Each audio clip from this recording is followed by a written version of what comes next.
धन्यवाद। ये आपने पोस्टर देखा, कैसा लगा? ठीक लगा? तो इसमें प्रमुख पात्र आपको सब दिख जाएंगे। You will see the leading characters of this Jeffrey ने बना दी जोड़ी फिल्म। आज प्रधानमंत्री जी इजराइल की यात्रा पर हैं, अभी पहुंचने वाले हैं या पहुंच गए होंगे। पहली बार वो 2017 में वहां गए थे या भेजे गए थे या भिजवाए गए थे, वो हम आपको अभी थोड़ी देर में बताएंगे। लेकिन जिस माहौल में इजराइल का ये दौरा हो रहा है, उस माहौल को भी समझना जरूरी है। जो हमारा एक बहुत पुराना साथी है ईरान, उस पर अमेरिका हमला बोलने की काफी खबरें आ रही हैं कि कभी भी हो सकता है। इस माहौल में प्रधानमंत्री जी इजराइल गए हैं। धमकियों से डरे प्रधानमंत्री जी, ईरान और रूस से हमारे जो व्यापारिक रिश्ते थे उससे किनारा कर लिया और इजराइल की तरफ दोनों हाथ खोलकर बढ़ रहे हैं गले लगने। इसकी एक क्रोनोलॉजी है और वो क्रोनोलॉजी मैं अभी आपको थोड़ी देर में समझाता हूं। मोदी जी जब कुर्सी पर बैठते ही ये क्रोनोलॉजी शुरू हो गई, अमेरिका में शुरू हुई। उसके भी पात्र यहां कुछ दिख रहे हैं सामने आपको स्क्रीन पर। भारत की जो विदेश नीति रही है, हमेशा इजराइल और फिलिस्तीन को लेकर हम दो राष्ट्रों के सिद्धांत पर हमेशा चले हैं, इसमें कोई शक किसी को नहीं होना चाहिए। और मानवीय आधार पर यह हो, इसका हम हमेशा समर्थक रहे हैं। लेकिन अमेरिका की, इजराइल की एक लॉबी ने हमारी दशकों पुरानी विदेश नीति की दिशा बदल दी, उसकी दशा बदल दी। We've had a very established foreign policy with regard to Israel and Palestine. But ever since Mr. Narendra Modi became the Prime Minister, a particular lobby of Israel and America got active and changed the direction of our foreign policy very decisively. अब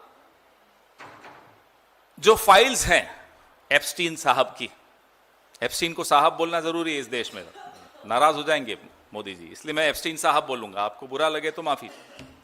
तो Epstein साहब की जो files हैं, उन files ने पूरी की पूरी क्रोनोलॉजी समझा दी। पूरी की पूरी क्रोनोलॉजी आपको यहां समझ में आएगी। और इसमें अकेले पूरी नहीं है, इसमें अनिल अंबानी भी हैं। आज एक और कैरेक्टर, एक और पात्र का इसमें आज एंट्री होती है। अब जेफरी एप्स्टीन मेरे लिए, आपके लिए, किसी भी सामान्य व्यक्ति के लिए एक नामी यौन अपराधी है, एक बलात्कारी है, एक पापी है।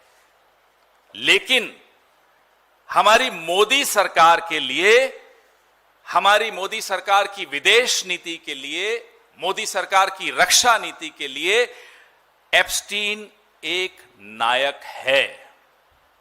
हमारे लिए खलनायक है, मोदी सरकार के लिए वो नायक है।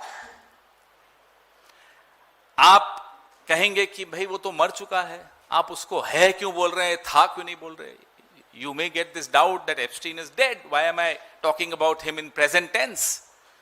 देखिए साहब, एप्स्टीन भले मर गया, एप्स्टीन हमारी सरकार के फैसलों में, हमारी सरकार की नीतियों में जिंदा है। एप्स्टीन एक विचार है। एप्स्टीन मरा नहीं करते, विचार कभी मरते नहीं है। एप्स्टीन नरेंद्र मोदी की विचारधारा है और मैं दावे के साथ ये कह रहा हूं।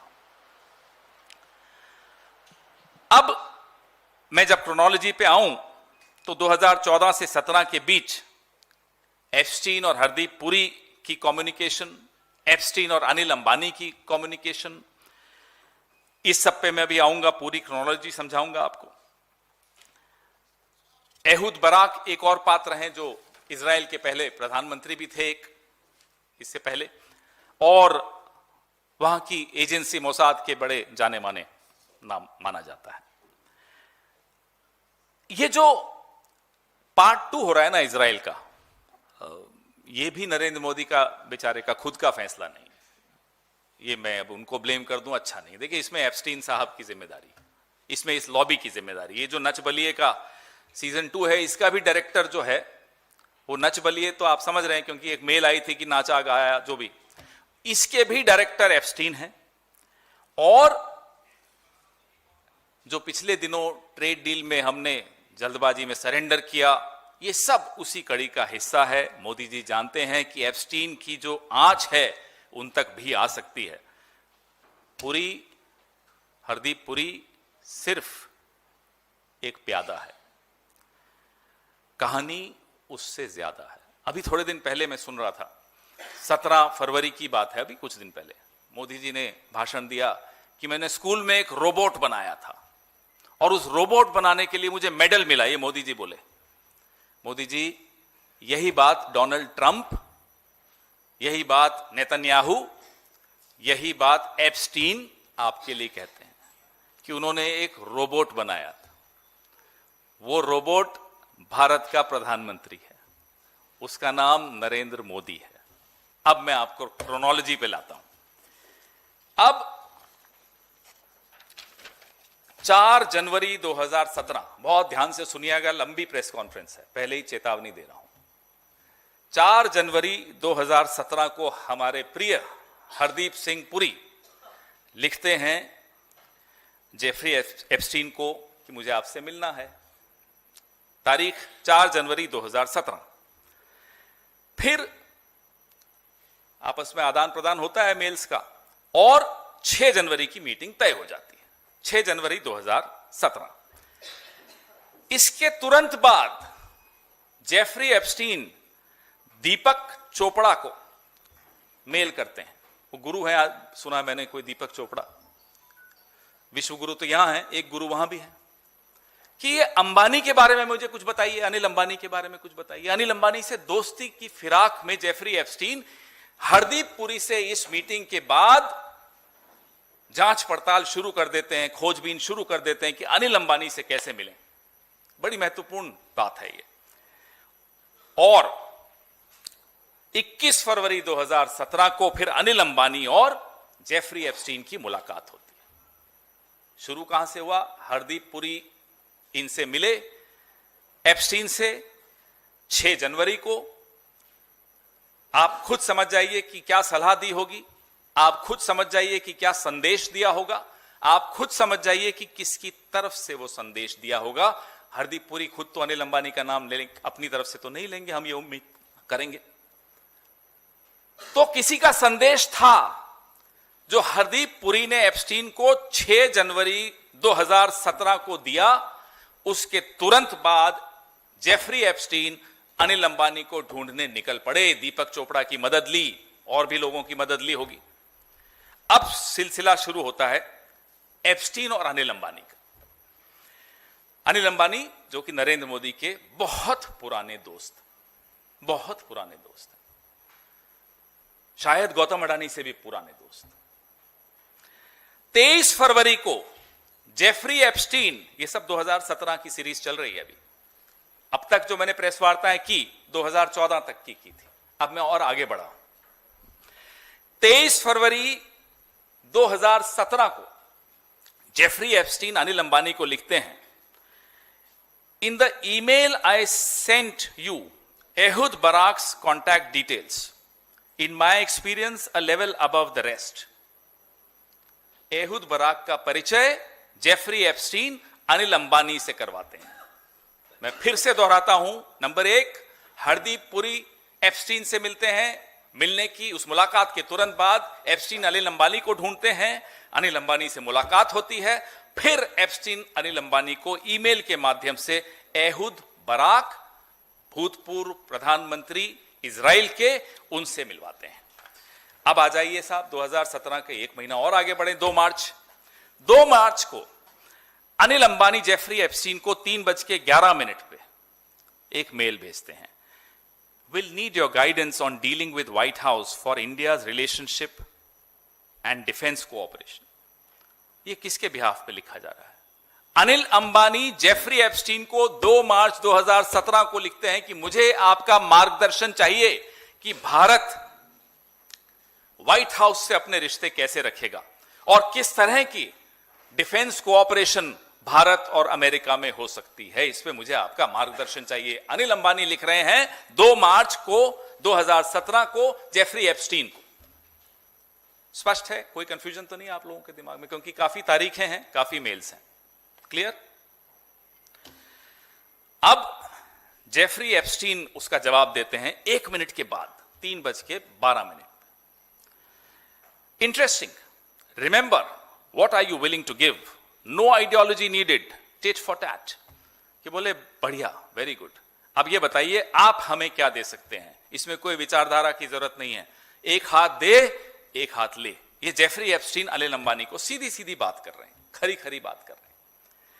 3:14, 1-2 मिनट के गैप में अनिल अंबानी जेफरी एप्स्टीन को लिखते हैं, Indian market what ever works, पूरा भारत का बाजार खोल देंगे, जो भी आपको चाहिए दे देंगे। Indian market what ever works, ये 4 शब्दों की मेल है अनिल अंबानी की जेफरी एप्स्टीन को 3:14। तारीख 2 मार्च 2017। 3:19 पे जवाब आता है जेफरी एप्स्टीन का अंबानी को, I will get some inside baseball for you. ये एक अमेरिका का स्लैंग है। इनसाइड बेसबॉल का मतलब कि अंदर क्या चल रहा है, वो जो अंदर स्कूप है, अंदर की कोई खबर है, वो मैं आपको देता हूं पता लगा के। ठीक है साहब। कुछ मिनटों बाद, आधे घंटे बाद, 4 बजने में 1 मिनट कम, 3:59 PM पे जेफरी एप्स्टीन एहूद बराक को लिखते हैं।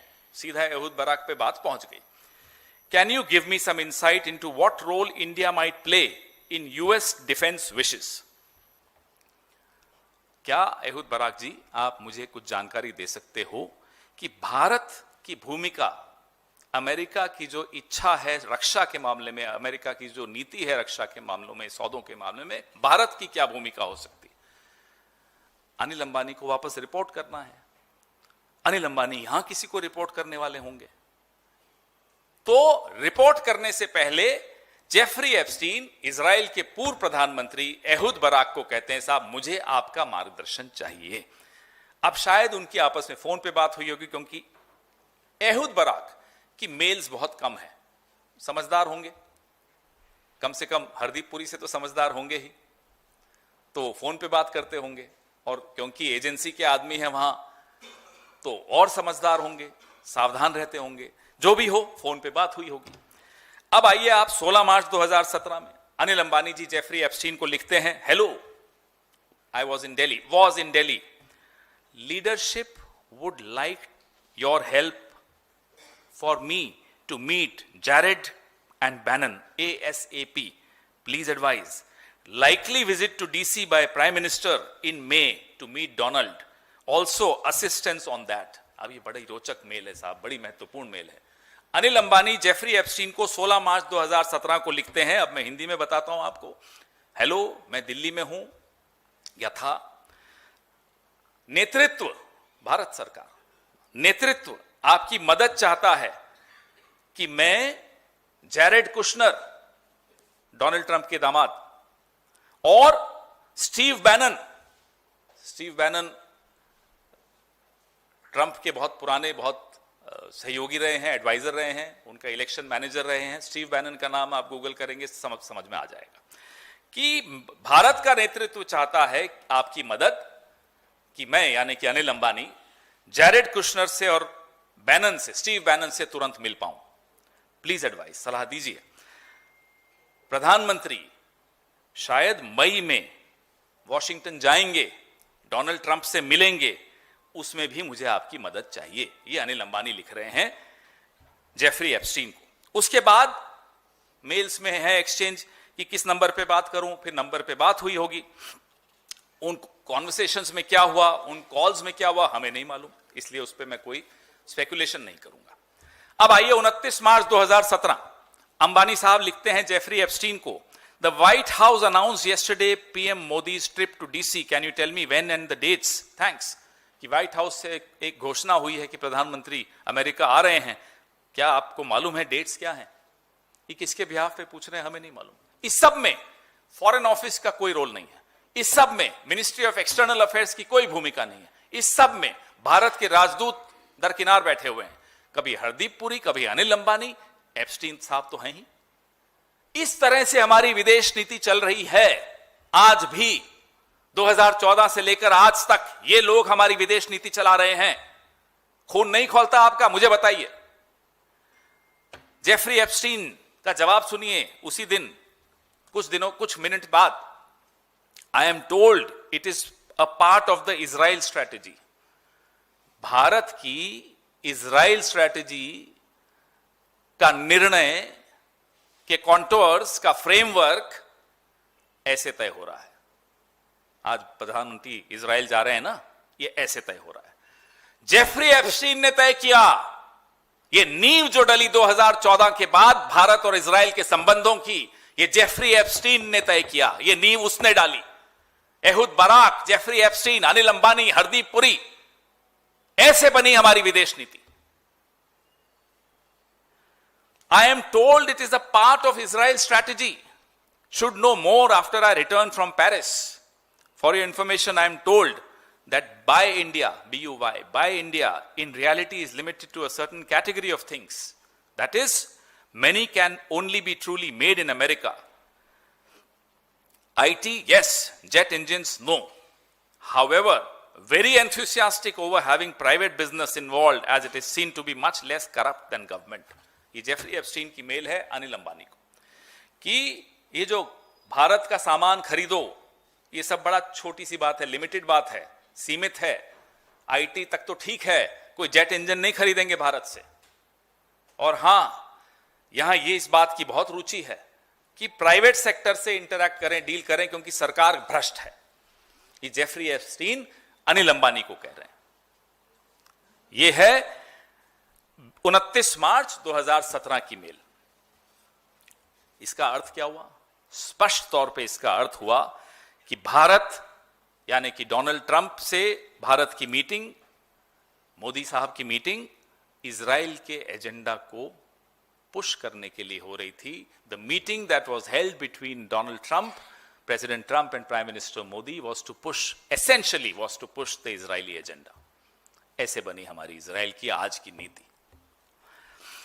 अब अंबानी जी इसका जवाब देते हैं। Prime minister visiting Israel on 5th and 6th जुलाई, 29 मार्च को बताया जा रहा है अनिल अंबानी द्वारा जेफरी एप्स्टीन को कि prime minister of India will be visiting Israel 5 और 6 जुलाई को जा रहे हैं 2017 की।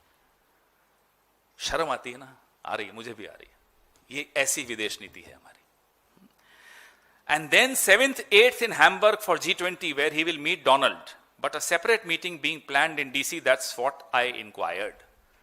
कि मैंने ये पता लगाया है कि 5-6 को तो ये जा रहे हैं इजराइल, 7-8 को हैम्बर्ग जहां G20 है, जहां वो डोनाल्ड से मिलेंगे, लेकिन एक अलग मीटिंग की भी प्लानिंग हो रही है डीसी में, डोनाल्ड ट्रंप की और नरेंद्र मोदी की। ये अनिल अंबानी बता रहे हैं जेफरी एप्स्टीन को।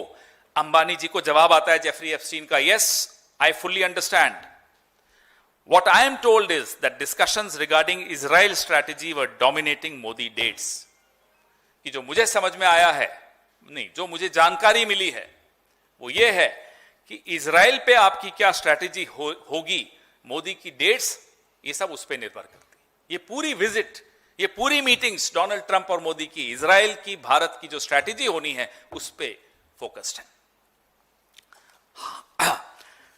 अब तारीखें कौन सी होंगी, एजेंडा क्या होगा, यह सब ऐसे तय हो रहा है। जब भारत में भारत का प्रधानमंत्री यूं करके कहता था मैं विश्वगुरु हूं, और सारे भक्त बोलते थे साहब आप विश्वगुरु हो यूं करके, तब असल में वो एक रोबोट थे, वो एक कठपुतली थे। किसके हाथ? उसमें और ज्यादा बुरा लगता है। किसके हाथ की कठपुतली थे? मोहन भागवत की है, चलो हम बर्दाश्त कर लेंगे।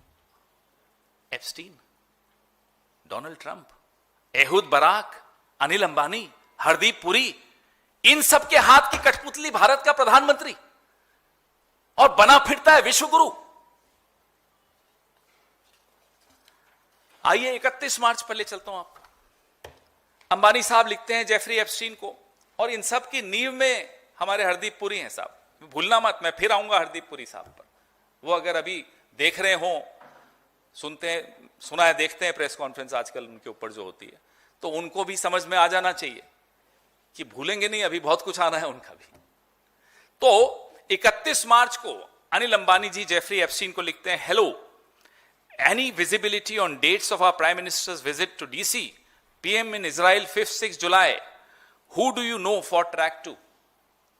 अब ये बोल रहे हैं साहब, कुछ और कुछ क्लैरिटी आई, हमारे प्रधानमंत्री डीसी कब जाएंगे? और प्रधानमंत्री 5 और 6 जुलाई को इजराइल में हैं। अब मुझे यह बताइए कि किसी को आप जानते हैं जिससे मैं ट्रैक 2 कर सकूं इजराइल के बारे में? ये ट्रैक 2 अनिल अंबानी के माध्यम से क्यों हो रहा था? ट्रैक 2 में भी बहुत स्थापित लोग हैं। अब हमारे सवाल भी हैं इस पर्टिकुलर मेल पर, इस मुद्दे पर मैं थोड़ा रुकता हूं। क्या एहूद बराक ट्रैक 2 था? क्योंकि थोड़ी देर पहले मैंने आपको बताया कि एप्स्टीन अनिल अंबानी को एहूद बराक से इंट्रोडक्शन दे रहा है, परिचय करवा रहा है। अब वो मिले या नहीं मिले हमारी जानकारी में नहीं, फोन पे क्या बात हुई हमें नहीं मालूम। लेकिन ये जो आपके सामने है, फिर जेफरी अंबानी जी को कहता है लेट्स टॉक ऑन फोन। जब इन्होंने पूछा कि ट्रैक 2 में किसी को आप जानते हैं इजराइल से संबंधित, तो बोला कि फोन पे बात करते हैं। फिर उन्होंने क्या बात की हमें नहीं मालूम। 19 मई 2017 एहूद बराक उस दिन न्यूयॉर्क वापस लौट रहे हैं। उस दिन सुबह 10:30 बजे जेफरी एप्स्टीन मिलते हैं हमारे प्रिय हरदीप सिंह पुरी से। 19 मई 2017 सुबह 10:30 बजे न्यूयॉर्क में जेफरी एप्स्टीन हरदीप पुरी से मिलते हैं और एहूद बराक से 5 बजे मिलते हैं। 23 मई को जेफरी एप्स्टीन अनिल अंबानी से मिलते हैं। लगातार ये मीटिंग्स चल रही हैं, लगातार मेल्स चल रही हैं। ये ट्रायंगल, ये एक अजीब सा ट्रायंगल बना हुआ है, अनिल अंबानी, हरदीप पुरी, एहूद बराक, और उस ट्रायंगल के बीच में है जेफरी एप्स्टीन। ये हमारी विदेश नीति का ट्रायंगल है, और यही ट्रायंगल हरदीप पुरी का सुरक्षा कवच भी बना हुआ है। अभी तक कैबिनेट में इसीलिए बैठे हैं, इसी ट्रायंगल ने बचा के रखा है। 5 जून को हरदीप पुरी जेफरी एप्स्टीन को लिखते हैं, Jeff, if you are back in town I would like to drop by for a chat. क्या अगर आप शहर में हैं तो मैं आकर मिलना चाहता हूं, आपसे बात करना चाहता हूं। 6 जून को जेफरी एप्स्टीन जवाब देते हैं, फोन टुमारो, आई रिटर्न 15th, कि सुबह कल बात करते हैं, मैं 15 को लौट रहा हूं। और उसके बाद लिखते हैं Jeffrey Epstein, the middle east did not go well, I have some strong views. ये मैं पहले भी आपको बता चुका हूं, आज इसके बारे में और बताता हूं। जेफरी एप्स्टीन की जो भाषा, जो टोन है इस मेल की, थोड़ी नाराज है कि मैं खुश नहीं हूं, जो मिडल ईस्ट वाला हुआ वो ठीक नहीं हुआ, मेरा इसके मामले में कुछ अलग स्ट्रॉन्ग ओपिनियन है। क्या हुआ था साहब? 15 से 18 मई 2017 में महमूद अब्बास, फिलिस्तीन के राष्ट्राध्यक्ष, भारत आए थे। ये बात अमेरिका को पसंद नहीं आई, ये बात एप्स्टीन को तो बिल्कुल पसंद नहीं आई, ये बात नेतन्याहू को पसंद नहीं आई, ये बात एहूद बराक को पसंद नहीं आई, और उन्होंने अपनी नाराजगी जाहिर की रोबोट जूनियर हरदीप सिंह पुरी से। रोबोट सीनियर तो आपको मैंने बता दिया, बाल नरेंद्र ने जब रोबोट बनाया था, बड़ा होकर वो खुद रोबोट बन गया। रोबोट जूनियर हरदीप पुरी को नाराजगी बताई जा रही है, I am not happy, I have strong views. अब 25 और 26 जून 2017 प्रधानमंत्री फाइनली अमेरिका पहुंच गए, और उसके बाद 4 और 6 जुलाई के बीच इजराइल गए। जब वो इजराइल गए, पहले प्रधानमंत्री भारत के जो इजराइल गए थे, पैलेस्टीन नहीं गए। क्यों? क्योंकि रोबोट को वही करता है जो रोबोट को करने को कहा जाता है। यहां भी वही हो रहा है। आइए 6 जुलाई 2017 जेफरी एप्स्टीन, ये बड़ी रोचक बात है, जेफरी एप्स्टीन कतर के एक बिजनेसमैन हैं जाबोर वाई, उनको कहते हैं the Indian prime minister Modi took advice. ये पूरी मैंने आपको क्रोनोलॉजी बताई, कैसे एडवाइस ली, किसके माध्यम से ली। Hardeep Puri, Anil Ambani, Ehud Barak, Epstein सबसे ऊपर। The Indian Prime Minister Modi took advice and danced and sang in Israel for the benefit of the US President. They had met a few weeks ago and it worked. कि मेरी सलाह ली भारत के प्रधानमंत्री मोदी ने और Israel में नाचे गाए, अमेरिकन राष्ट्रपति को खुश किया और वो कारगर साबित हुआ. It worked. अब ये पढ़ने के बाद तो मेरे को आगे बोलने की भी इच्छा नहीं है. मुझे लगता है आपको सुनना भी कुछ जरूरी नहीं बचा. ये हुआ हमारी विदेश नीति के साथ. ये रोबोट प्राइम मिनिस्टर हैं. रोबोट का कंट्रोल गलत हाथों में है तो सही काम कैसे होगा, सही विदेश नीति कैसे बनेगी, सही नीतियां कैसे बनेगी, सही निर्णय कैसे होंगे, यह हमारे मन का में दर्द है. यह हमारे गुस्से का कारण है. इसीलिए हम प्रोटेस्ट करते हैं. आप हमको जेल में डाल देते हैं, हमारे यूथ कांग्रेस वालों को डालो. यह नहीं बर्दाश्त होगा कि भारत, इतनी पुरानी सभ्यता, उसके प्रधानमंत्री का धागा, का कंट्रोल, का रिमोट कंट्रोल एप्स्टीन के हाथों में. कैसे बर्दाश्त होगा?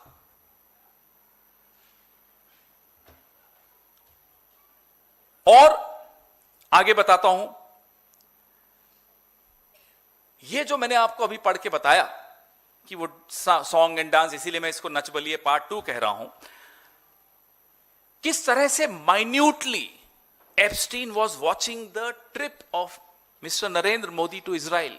कितना गहन रूप से वो स्टडी कर रहे थे इस ट्रिप को, ये भी ये बताता है.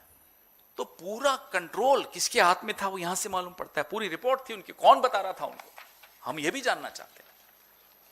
अब बहुत रोचक तथ्य अंत में बता रहा हूं क्योंकि आगे कई प्रेस कॉन्फ्रेंसेज इस पे हमें करनी है.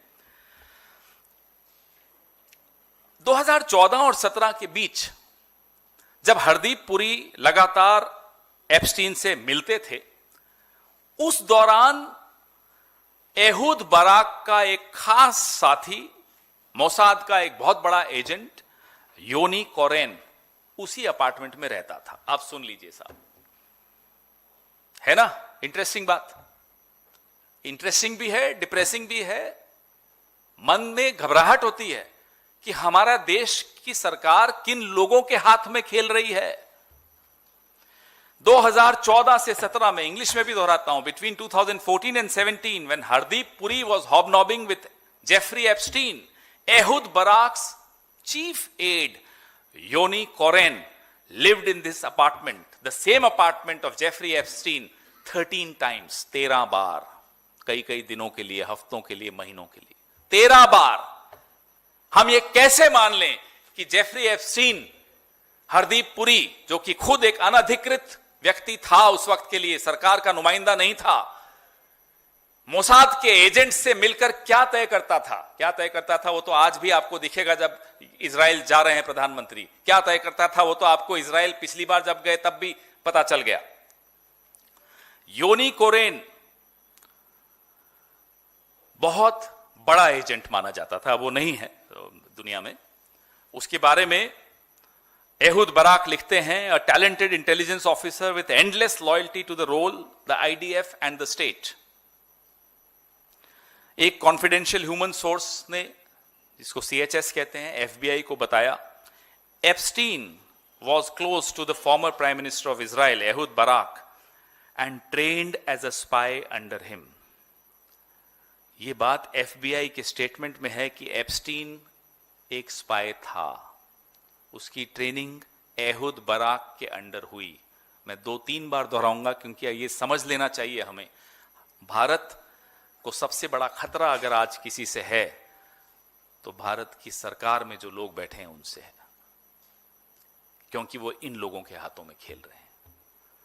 The biggest threat to India is the people who are governing India today because they are playing in the wrong hands ever since 2014. And that's the cause of serious concern, serious worry, which all of us share. 2020 से 24 के बीच में जो हमारे defence exports Israel से हुए 34% हुए. Bharat Israel के रक्षा बाजार का सबसे बड़ा ग्राहक बनकर उभर गया 2020 से 24 के बीच में. ये क्रोनोलॉजी का नतीजा है, ये वो मेल्स का नतीजा है, ये फोन कॉल्स का नतीजा है, ये उन मीटिंग्स का नतीजा है जो एप्स्टीन के घर पे हरदीप पुरी, एहुद बराक से करते थे या योनी कोरेन से करते थे। ये उन मीटिंग्स का नतीजा है जो अनिल अंबानी वहां अमेरिका में या फ्रांस में या कहीं भी जाकर करते हो इन सब लोगों से, और यहां आकर दिल्ली में किससे मिलते थे आपको मालूम है। ये नतीजा है। भारत का पैसा, भारत का टैक्स पेयर का पैसा कहां खर्च होगा, हथियारों में, किन हथियारों में, कहां से खरीदने हैं, किसको तय करना चाहिए आप बताइए? भारत की सरकार को, विशेषज्ञों को, ब्यूरोक्रेसी को, ऑफिसर्स को। कौन तय कर रहा था? एप्स्टीन। मेरा आपका पैसा कहां खर्च होगा यह तय एप्स्टीन कर रहा था, और आज भी कर रहा है। वो नहीं है कोई बात नहीं, उसके लोग कर रहे हैं, उसका जो एक ब्लूप्रिंट है उसके माध्यम से हो रहा है, जो फॉर्मुलेशन उसने दी है उस फॉर्मुलेशन के तहत हो रही है। पात्र बदल गए, काम चल रहा है। 2017 में एक मिसाइल सिस्टम एग्रीमेंट हुई $2 बिलियन की, 2017 में अप्रैल में हो गई थी। ये सब इन्वेस्टमेंट्स थी ताकि रिश्ते अच्छे हो जाएं डोनाल्ड ट्रंप से, नेतन्याहू इजराइल से। 2017 naval LR Sam procurement $770 million. List बता रहा हूं क्या क्या हुआ इन मुलाकातों के बाद, इन बातों के बाद। 2017 में, अब बहुत ध्यान से सुनिएगा, आप लोगों के फोन में भी आया था, कुछ लोगों के पेगासस भी हुआ था, हम सबके फोन में आया था, नॉक नॉक पेगासस हियर। यह भी 2017 में हुआ। पेगासस इंटेलिजेंस पैकेज, ये रिपोर्ट्स न्यूयॉर्क टाइम्स में भी छपी कि 2022 की एक इन्वेस्टिगेशन न्यूयॉर्क टाइम्स ने की, उसमें Pegasus spyware missile system were the centre pieces of a broader $2 billion India-Israel defense package agreed during the same period. ये हो रहा था हरदीप पुरी साहब, अनिल अंबानी साहब, एहुद बाराक साहब और सबका मालिक एक एप्स्टीन साहब। ये हो रहा था। 2018 Adani Elbit advance systems India, Adani defence और एल्बिट सिस्टम्स ने एक जॉइंट वेंचर हैदराबाद में बनाया 2018 में, हर्मेस 900 ड्रोन्स बनाने के लिए। यह पहली इजराइल की ड्रोन बनाने की एक इंडस्ट्री लगी, फैक्ट्री लगी, फैसिलिटी लगी जो इजराइल के बाहर है। इजराइल से बाहर ड्रोन बनाने की पहली फैक्ट्री भारत में लगी, हैदराबाद में लगी, 2018 में लगी। मुलाकात कब हुई? 17 में हुई। ये सब बातें जो हो रही थी, ये सब 14 से 17 के बीच में हो रही थी। उसका नतीजा ये निकला। 2020 Negev light machine gun contract. In March 2020 India signed 880 crore contract with Israel weapon industries for Negev light machine guns. 2022 technology cooperation agreement. 2022 Haifa port acquisition. Haifa port Adani ports ने जो अक्वायर किया, ये 2022 में हुआ। 2023 expansion of drone production. 2023 Atharva advance system investments. 2024 defence supply chain integration. 2025 anti submarine warfare collaboration. February 2026 autonomous guard market entry. मेरा और आपका पैसा यहां खर्च हुआ। खर्च करना कैसे होना है, कब करना है, किससे खरीदना है, ये सब किसने तय किया? एप्स्टीन ने तय किया। किसकी मदद ली? हरदीप पुरी साहब की मदद ली, अनिल अंबानी साहब की मदद ली, एहुद बराक तो उन्हीं का ही है। इजराइल गए हैं प्रधानमंत्री, पार्ट 2 नच बलिए। ये हो रहा है, ये हो रहा है। अब लास्ट में आता हूं। 24 मई 2019 को जेफरी एप्स्टीन स्टीव बैनन को कहते हैं, really interesting Modi meeting, he won with huge mandate, his guy said that no one in Washington speaks to him, however his main enemy is China and their proxy in the region Pakistan, they will host the G20 in 22, totally buys into your vision. Jeffrey Epstein Bannon को कहते हैं कि बहुत अच्छी Modi meeting हुई। अब किसकी हुई हमें नहीं मालूम, ये उन्होंने नहीं लिखा कि मेरी हुई, तो मैं इसमें कुछ नहीं बोल रहा। बहुत बड़े मैंडेट से जीते हैं, उसी वक्त रिजल्ट आया था कुछ दिनों पहले। उनका आदमी कह रहा है कि वॉशिंगटन में हमसे कोई बात नहीं करता और हमारा मेन दुश्मन चाइना और पाकिस्तान है और हम G20 2022 में होस्ट करने वाले हैं। ये सब वो बता रहा है, रिपोर्ट कर रहा है जेफरी एप्स्टीन, व्हाइट हाउस के बहुत इंपॉर्टेंट आदमी स्टीव बैनन को। Totally buys into your vision, मतलब आपकी विजन से बिल्कुल इन ट्यून है, मिलता जुलता है। स्टीव बैनन का जवाब आता है, आई am doing a 1 hour show for India on Modi while here, bringing American Hindu guys with अस। याद है इवेंट हुआ था, अब की बार मोदी सरकार नहीं, ट्रंप सरकार। ये यहां भी जेफरी एप्स्टीन साहब, सबका मालिक एक, यहां भी चल रहा है। जेफरी को स्टीव कह रहे हैं, I am doing a 1 hour show for India on Modi while here, bringing American Hindu guys with us. Jeffrey Epstein को बैनन फिर कहता है, you should meet with Modi. Jeffrey Epstein Bannon को कह रहे हैं, आपको मोदी से मिलना चाहिए, आई कैन सेट। मैंने सबसे अंत में सबसे महत्वपूर्ण बात रखी है, आपको मोदी से मिलना चाहिए, मैं फिक्स कर सकता हूं। जेफरी एप्स्टीन कहता है कि वो मोदी से आपकी मीटिंग फिक्स कर सकता है। अब किसी को कोई डाउट रहा? ये इसलिए हो रहा है हेडलाइन बदलने का काम, उदय चिब को अंदर कर दो ताकि हेडलाइन उदय चिब रहेगी। ये सब कुछ इसलिए हो रहा है, ट्रेड डील कर दो ताकि हेडलाइन ट्रेड डील पे रहे, ये मेल सामने नहीं आए। ये देश कितना बड़ा खामियाजा दे रहा है इस मेल को छिपाने के लिए। 500 बिलियन खरीद दो अमेरिका से, क्यों? क्योंकि ये मेल बाहर नहीं आनी चाहिए, एप्स्टीन की फाइल्स बाहर नहीं आनी चाहिए। रूस से तेल खरीदना बंद कर दो, क्यों?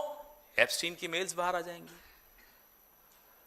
भारत के कपास के किसान जाए भाड़ में, क्योंकि एप्स्टीन की फाइल्स बाहर नहीं आनी चाहिए। You should meet with Modi, I can set. क्या बच गया इसके बाद? कुछ बचा? कोई और प्रेस कॉन्फ्रेंस करने की जरूरत भी है इस मुद्दे पर? आप मुझे बताइए। बैनन का जवाब देता है, प्लीज, मतलब हां करो प्लीज। फिर जेफरी वापस बैनन को जवाब देता है, मोदी ऑन बोर्ड, मोदी सहमत है। अब ये किसके माध्यम से हो रहा है हमें नहीं मालूम, हरदीप पुरी, अनिल अंबानी, कौन, या खुद सीधा जेफरी एप्स्टीन मोदी से, वो हमें नहीं मालूम कौन किससे बात कर रहा है। लेकिन जेफरी एप्स्टीन स्टीव बैनन को कह रहा है, हां डन, मोदी ऑन बोर्ड। छोटी बात नहीं है ये हुआ, इससे डरे हुए हैं। पीएम इज कॉम्प्रोमाइज, ये 3 शब्द 4 शब्द, उसका पूरा कारण बता रहे हैं आपको हम। Hence the PM is compromised. Therefore the PM is compromised. If Jeffrey Epstein can send a mail to a very responsible White House official, Steve Bannon, the man considered closest to Donald Trump, तो जाहिर सी बात है कि वो जिम्मेदारी से बोल रहा है, गैर जिम्मेदाराना बात तो कर नहीं सकता। वो कह रहा है मोदी ऑन बोर्ड। उसके बाद हुआ हाउडी मोदी, एक बहुत बड़ा मेगा इवेंट हुआ 22 सितंबर 2019 को वो स्टेडियम में, ह्यूस्टन में, टेक्सास में। देखा मोदी जी यूं हाथ फैला फैला के बात कर रहे थे ना, आपने वो धागे नहीं देखे आपको जो उन हाथों को कंट्रोल कर रहे थे। वो स्क्रिप्ट आपको नहीं मालूम कहां से आई थी, आज आपको हमने बताई है। एक robot, a compromised robot is the prime minister of this country who is visiting Israel again today. A puppet prime minister who is afraid, and now we know why he's afraid of America, why he's afraid of Israel. These are the reasons he's afraid of Israel. अब आपके सवाल, एक पानी थोड़ा पीने दो बस। Very first question from here, sir, that being a Congress spokesperson, you are saying that PM is compromised, and BJP right now has done a press conference. Piyush Goyal is saying that whole Gandhi family is compromised. Don't you think that the real issues are being compromised of the nation? Well, I'm sorry, it's not the Gandhi family or the Congress party who is in power right now. People who are in power I have shown you how they are compromised with evidence, not just the circumstantial evidence. Now we have the evidence right here. Forget Piyush Goyal. वो बाल blow dry करके आए थे आज या नहीं आए थे? अच्छा, गुड, क्योंकि पिछले 10 दिन तो हम ढूंढ रहे थे उनको। वो रात को 12-12, 1-1 बजे ब्लो ड्राई करके आ जाते थे, राहुल गांधी ये है, राहुल गांधी वो है।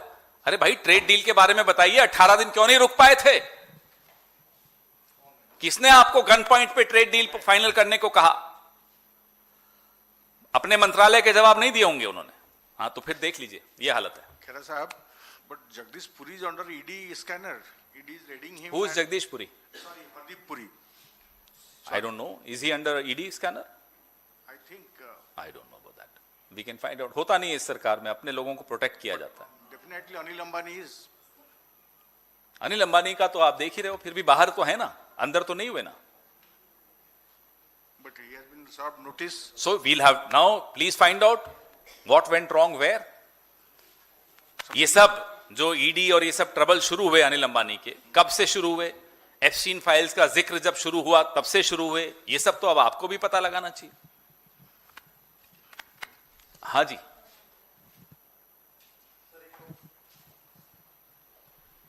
एक तो सवाल सर प्रेस कॉन्फ्रेंस से ये है कि जैसे आपने एक बार इसी मंच से बोला था कि हरदीप पुरी एप्स्टीन को डिजिटल इंडिया की जानकारी तब दे रहे थे जब वो पब्लिक डोमेन में नहीं था।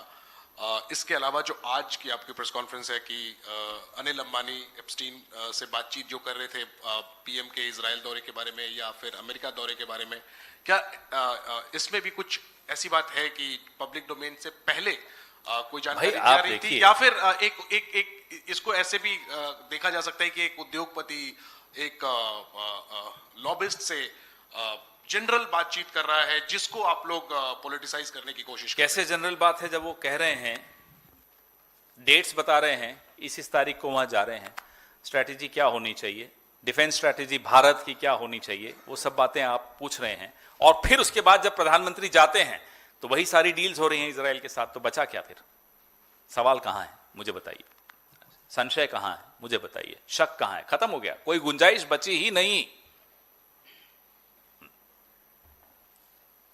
सर जो एप्स्टीन फाइल्स हैं उसको लेके बिल गेट्स ने माफ़ी मांगी है अपने एम्प्लॉयज़ से एक टाउन हॉल में और कहा है कि मेरे जो लिंक्स थे एप्स्टीन से उसके लिए मैं माफ़ी मांगता हूं। हालांकि जो क्राइम है एप्स्टीन का उससे उन्होंने कहा कि उससे मेरा कोई लेना देना नहीं है, पर जो भी उनसे कॉन्टैक्ट्स थे उसको लेके माफ़ी मांगी है। तो अभी जो लेटेस्ट ट्रांच है, काफ़ी सारी इंडिया को लिंक करते हुए आपने ईमेल्स बताई, इंडिया के लोगों में लिंक करते हुए ईमेल्स आई हैं। क्या आपको लगता है कि यहाँ पे जिस तरह से हरदीप पुरी का नाम आया उनको माफ़ी मांगनी चाहिए? और दूसरा कि इस पूरे मसले को लेके डोनाल्ड ट्रंप साहब ने मतलब अभी पाकिस्तान को लेके जो बोला है कि मेरी बात हुई थी और पाकिस्तान पीएम उस ने पे बाद में आते हैं। हाँ, तो एप्स्टीन को लेके देखिए, पूरे विश्व में इस्तीफे हो रहे हैं और बहुत दुखद है कि एक सुसाइड भी हुई नॉर्वे में,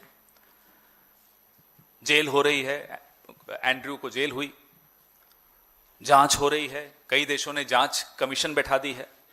भारत में क्या हो रहा है? Happy birthday to you. Bharat में क्या हो रहा है?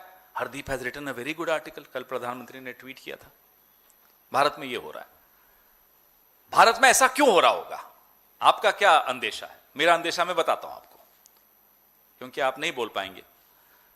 भारत में ये इसलिए हो रहा है कि जूनियर रोबोट तो सीनियर रोबोट के कहने पर सब कुछ करता था, तो जूनियर रोबोट को हटाए तो सीनियर रोबोट पर आंच आ जाएगी, वो तकलीफ में आ जाएंगे। प्रधानमंत्री ना केवल विदेशों के दबाव में हैं, विदेशों से ब्लैकमेल हो रहे हैं, विदेशों से कॉम्प्रोमाइज हैं, माफ कीजिएगा अपने कैबिनेट के इस मंत्री से भी कॉम्प्रोमाइज हैं, इनके भी दबाव में हैं, नहीं हटा पाएंगे।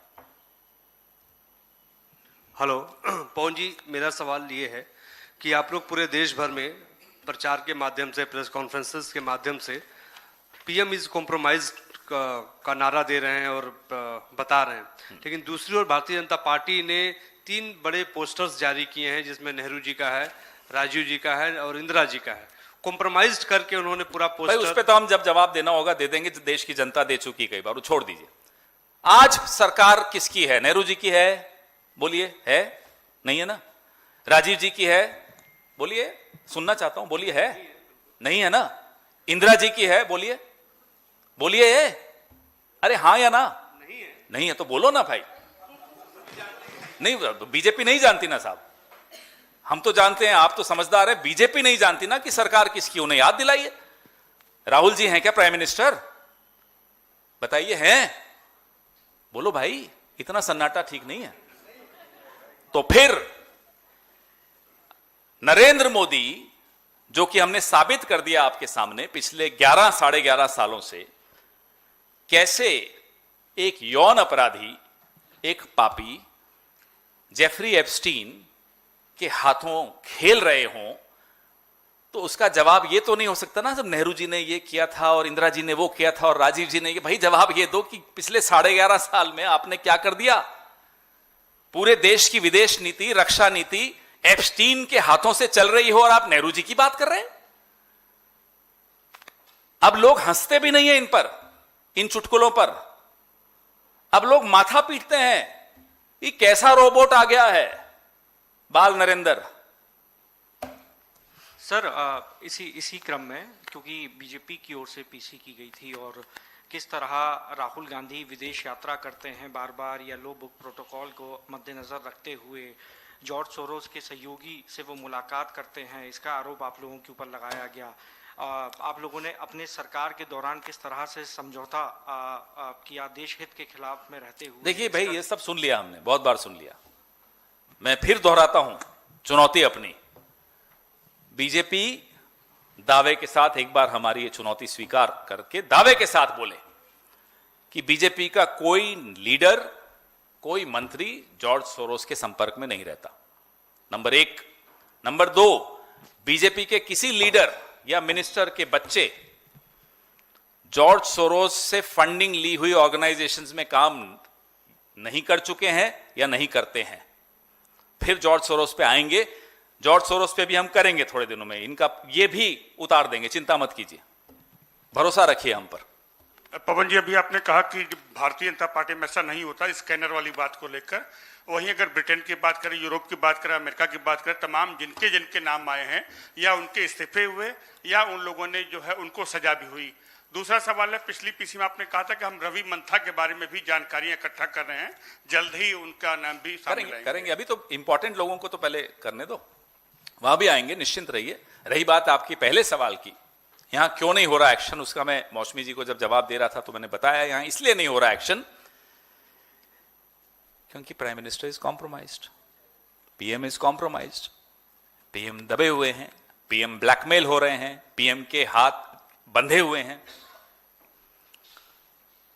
तो ये कुछ भी नहीं कर सकते, ये अपने कैबिनेट कोलीग्स से दबे हुए हैं। अब ये हालत हो गई है। माइक दो उनको।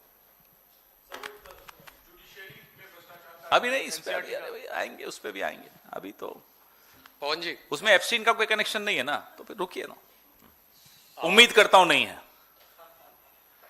Pawan ji, your party leader Priyanka Gandhi Vadra has once again raised the issue of people killed in Gaza. It has coincided with the this entire visit of Prime Minister Modi. This entire press conference is dedicated to Israel Part 2, the second visit of Prime Minister to Israel. We exposed why he went to Israel the first time in 2017, July 5th and 6th.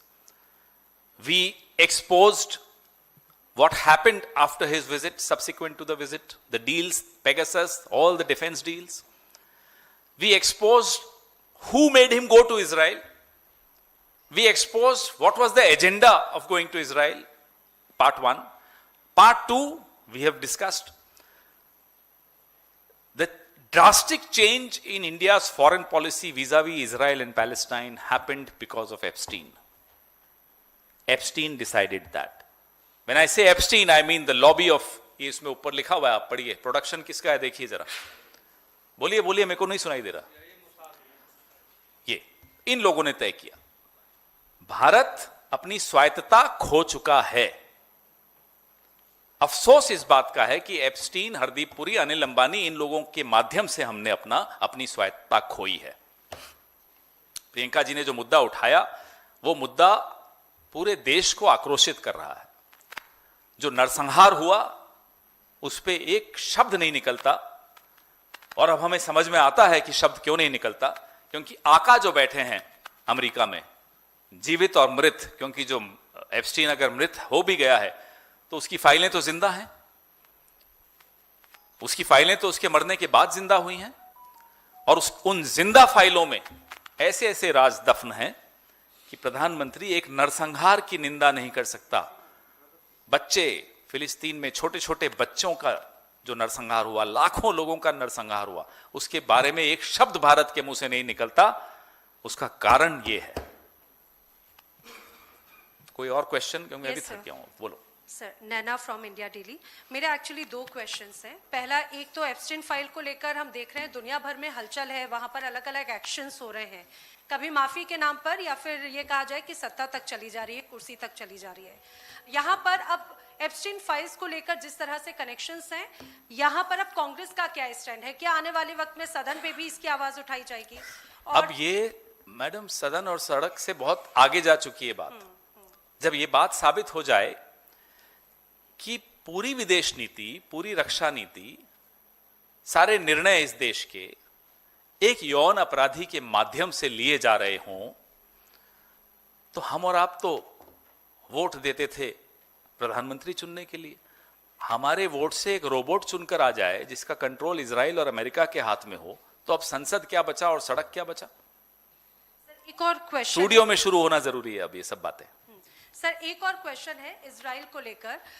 पहले भी खासतौर से India और Israel का connection रहा है। 2009 में तो सबसे बड़ा रक्षा आपूर्तिकर्ता एक तरह से इजराइल था।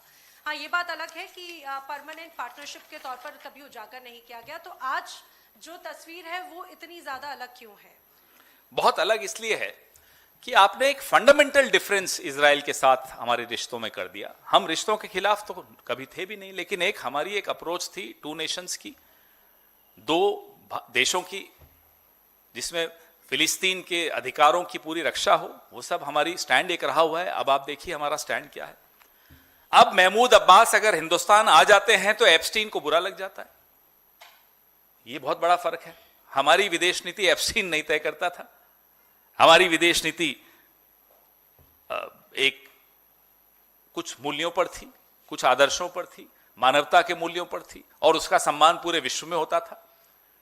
प्रियंका जी ने यह मुद्दा बहुत बार पहले भी उठाया है। तो हमारी विदेश नीति की तो तुलना इनसे आप कर ही नहीं सकते। जी sir, on another topic. What is the topic? Sir, there's a viral video of a man offering namaz on a ground in Rudrapur, and he was kicked and abused. This is every day you will see these videos. Every day you will read these news reports, where I mean it's painful to see that a person belonging to a minority community, a Muslim community, practicing roza, he's fasting, wants to offer his namaz. He's doing it in a field, not disturbing anyone. And the way he was kicked, 2 days ago it happened in Uttar Pradesh. A minor scuffle on the road, which normally happens and we sort it out. 3 Muslims were bashed up badly. Now we have to ask our government, what is the kind of atmosphere, the environment that you've created? But I'm very proud of Rajasthan, the state where I come from, where a BJP MP was distributing blankets to the poor, and suddenly he realized that some Muslim women have taken the blankets. He took the blankets back from those Muslim women just because they were Muslim. And why I am proud of my state is that Hindu community got together, returned all the blankets back to that BJP, that shameless BJP MP. I'm very proud of the Youth Congress in Rajasthan. They went and distributed blankets to the poor, irrespective of which caste, which religion they were from.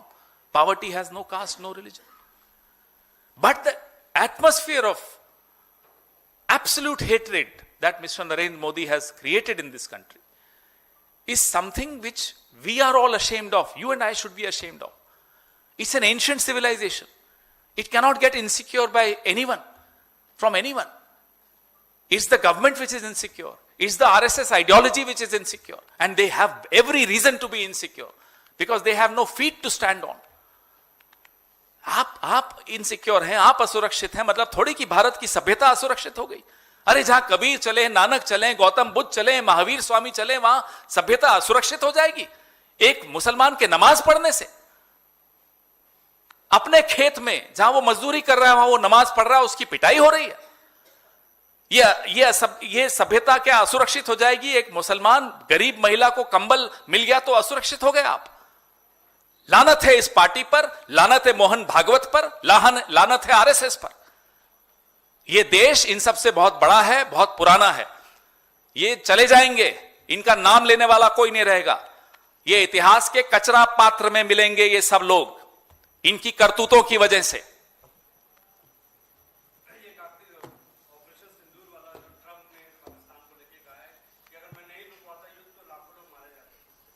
अब मोदी जी जवाब दें, अगर अनुमति दे Epstein की आत्माओं ने तो। Epstein का भूत की बिना अनुमति के मोदी जी अब किसी बात का जवाब नहीं देंगे। सर आप डोनाल्ड ट्रंप ने ट्रेड डील करवाई, डोनाल्ड ट्रंप ने सीज फायर करवाया, डोनाल्ड ट्रंप ने तय किया कि ट्रेड डील 20 फरवरी से पहले हो जानी चाहिए। ब्राजील ने नहीं की। ब्राजील ने कहा कि साहब हम इंतजार करेंगे 20 तक, क्योंकि सुप्रीम कोर्ट का ऑर्डर आने वाला था। मैंने आपको नहीं बोला, शायद कहीं और बोला था। वो हल्दीराम है ना ब्रांड, इन मोदी जी की जल्दी राम ब्रांड है। इतना डर जाते हैं, जल्दी जल्दी सब कुछ बेच दो भैया, जल्दी जल्दी किसानों को मारो, निपटाओ। क्यों? एप्स्टीन का भूत। हाँ जी तेजपाल जी। हाँ सर, आप विदेश नीति के लिए और ट्रेड डील के लिए भी एप्स्टीन फाइल को जिम्मेदार बता रहे हैं। कल रैली में भी राहुल जी ने कहा था कि उस एप्स्टीन फाइल में बहुत माल है, तो पहले तो उस माल से आपका संदर्भ आज क्या तो है? कुछ माल दिखाया आपको कि अनिल अंबानी तय कर रहे हैं यहूद बराक के साथ, हरदीप पुरी, अनिल अंबानी, यहूद बराक, ट्रायंगल, उस ट्रायंगल के बीच में एप्स्टीन, दूसरा जो और रोबोट प्राइम मिनिस्टर। अब इसके बाद तो और कई माल निकलेगा, जब निकलेगा फिर बताएंगे। नहीं, जो माल है उसकी माल की वजह से वो रोबोट हैं या ब्लैकमेल हो रहे हैं? ब्लैकमेल हो रहे हैं इसलिए रोबोट है। मैं और आप तो रोबोट नहीं है। Thank you. एक सवाल है। हाँ, पवन जी, एक सवाल है। एनसीईआरटी के 8वीं कक्षा में एक पूछ रहे थे, चैप्टर ऐड किया गया है न्यायपालिका में करप्शन को लेकर, जिस पर सीजीआई ने सुओ मोटो लिया और कहा है कि किसी को यह अधिकार नहीं दिया जाता कि न्यायपालिका को बदनाम करने की कोशिश की जाए। क्या कहेंगे इसको स्टडी कर लेने दीजिए। हमारे यहाँ भी हमारे अभिषेक सिंघवी जी शायद इस पे करने वाले हैं कुछ, तो फिर तब बात करेंगे। Thank you. दो छोटे क्वेश्चन है। एक, आप बोल रहे हैं कि prime minister is compromised, Jeffrey के हाथ का रोबोट है, लेकिन क्यों कॉम्प्रोमाइज्ड? क्यों? यही तो, वहीं तो पहुंच रहे हैं हम धीरे धीरे करके। रास्ते में कभी अनिल अंबानी मिल जाते हैं, कभी हरदीप पुरी मिल जाते हैं, कभी यहूद बराक मिल जाते हैं। तो कई लोगों के माध्यम से हम भी पहुंच रहे हैं वहां, आप भी पहुंचे। देखते हैं कौन पहले पहुंचता है। और सेकंड क्वेश्चन ये है कि राष्ट्रपति भवन से लुटियंस इस का पे कल मूर्ति बोल हटा चुके हैं दिया। हम, इस पे बोल चुके हैं। अच्छा ठीक है, थैंक यू वेरी मच। पानी की क्या शॉर्टेज है? जल संकट हो गया।